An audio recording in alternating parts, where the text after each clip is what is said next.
Hello Radhe Krishna, आप लोग कैसे हैं। आज मैं इस वीडियो में आपको निर्जला एकादशी के विषय में कुछ बताना चाहती हूँ। मोक्ष प्राप्ति के लिए किया जाता है उत्पन्ना एकादशी का व्रत। भगवान विष्णु से प्रकट हुई थी एकादशी।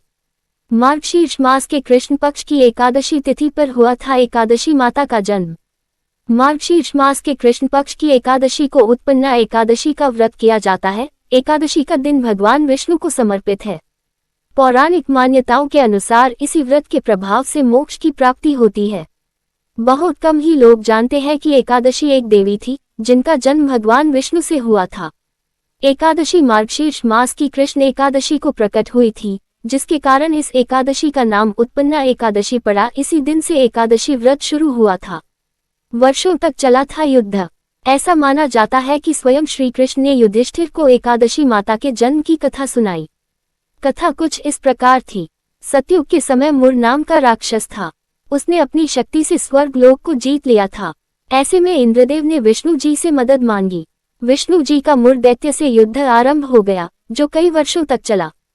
अंत में विष्णु जी को नींद आने लगी तो वे बद्रिकाश्रम में हेमवती नामक गुफा में विश्राम करने चले गए।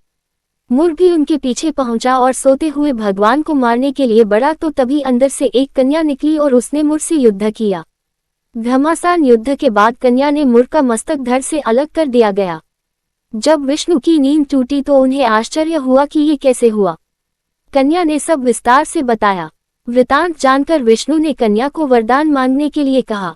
कन्या ने मांगा कि अगर कोई मनुष्य मेरा उपवास करे तो उसके सारे पाप नाश हो जाएं और उसे विष्णु लोक मिले। तब भगवान ने उस कन्या को एकादशी नाम दिया और वरदान दिया कि इस व्रत के पालन से मनुष्य जाति के पापों का नाश होगा और उन्हें विष्णु लोक मिलेगा। उत्पन्ना एकादशी व्रत का महत्व। नंबर 1, मान्यता है कि जो मनुष्य उत्पन्ना एकादशी का व्रत पूरे विधि विधान से करता है, वह सभी तीर्थों का फल व भगवान विष्णु के धाम को प्राप्त करता है। नंबर 2, व्रत के दिन दान करने से लाख गुना वृद्धि के फल की प्राप्ति होती है। जो व्यक्ति निर्जल संकल्प लेकर उत्पन्ना एकादशी व्रत रखता है, उसे मोक्ष व भगवान विष्णु की प्राप्ति होती है। नंबर 3, ये व्रत रखने से व्यक्ति के सभी प्रकार के पापों का नाश होता है।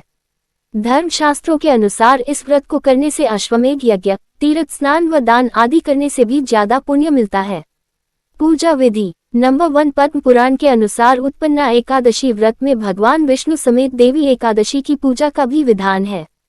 इसके अनुसार मार्गशीर्ष कृष्ण पक्ष की दशमी को भोजन के बाद अच्छी तरह से दातून करना चाहिए ताकि अन्न का अंश मुंह में न रहे।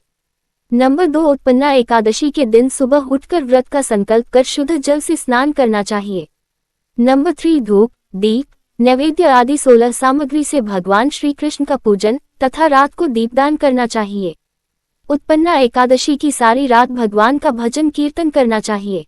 नंबर 4, श्री हरि विष्णु से अनजाने में हुई भूल या पाप के लिए क्षमा मांगनी चाहिए। नंबर 5, अगली सुबह पुनः भगवान श्री कृष्ण की पूजा कर ब्राह्मण को भोजन कराना चाहिए। नंबर 6, भोजन के बाद ब्राह्मण को क्षमता के अनुसार दान देकर विदा करना चाहिए। अगर आपको हमारी वीडियो अच्छी लगी हो तो चैनल को सब्सक्राइब जरूर करें।